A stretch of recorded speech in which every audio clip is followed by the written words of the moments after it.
நீங்களும் இந்த மாதிரி வெயிட் கெயின் பண்ணணுமா? இந்த முருங்கைக்கீரை சுண்டலை ட்ரை பண்ணி பாருங்க. இதுல ஹை கேலரிஸ் இருக்கு. இதுல உள்ள பெனிஃபிட்ஸ் எல்லாமே நான் ப்ராப்பரா எக்ஸ்பிளைன் பண்றேன், வாங்க.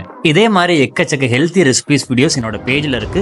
யூஸ்ஃபுல்லா இருந்துச்சுன்னா மறக்காம என்னோட பேஜை ஃபாலோ பண்ணி இந்த வீடியோவை சேவ் பண்ணி வச்சுக்கோங்க. ஃபர்ஸ்ட் பாத்தீங்கன்னா பீனட். இதை ஒரு குட் ஃபேட்டா மட்டும் கன்சிடர் பண்ணாம இதுல எக்கச்சக்க எசென்சியல் நியூட்ரியன்ட் இருக்கு, விட்டமின்ஸ், மினரல்ஸ் இது மாதிரி. அண்ட் செகண்ட் பாத்தீங்கன்னா முருங்கைக்கீரை. ஃபைனலா பாயில் பண்ண கடலை, திருவுண தேங்காய் ஒரு கையளவுக்கு எடுத்துக்கோங்க. இப்போ இதோட மேக்கிங் ப்ராசஸ் பார்த்துடலாம். கடுகு, உளுந்து, இது கூட தேவையான அளவுக்கு வெங்காயம், காஞ்ச மிளகா 1, இது எல்லாத்தையும் ஒன்னா சேர்த்து நல்லா வதக்கி எடுத்துருக்கு. இப்போ இந்த முருங்கைக்கீரையோட பலன்களை பார்த்துடலாம். ஒரு பனானால இருக்கிற பொட்டாசியம் லெவலை விட இதுல அதிகமா இருக்கு. அண்ட் செகண்ட் பாத்தீங்கன்னா இதுல இரும்பு சத்தும் இருக்கு. அண்ட் லாஸ்ட் கம்பாரிசன், ஒரு ஆரஞ்சு பழத்துல இருக்கிற விட்டமின் சி லெவலை விட இதுல அதிகமா இருக்கு. இது கூட நம்ம ரோஸ்டட் பீனட் வச்சிருந்தோம் இல்லையா, ஸோ அதை பவுடர் ஆக்கி இது கூட ஃபைனலா டாப்பிங்ஸ்ல ஆட் பண்ணி ஒரு மிக்ஸ் கொடுத்து வேக விட்டு எடுத்தீங்கன்னா உங்களுக்கான ஸ்நாக் ரெடி. இந்த வீடியோக்கு ஒரு 50 தம்ஸ் அப் வந்துச்சுன்னா அடுத்த ஒரு இன்ட்ரெஸ்டிங் வீடியோல சந்திப்போம். பாய்.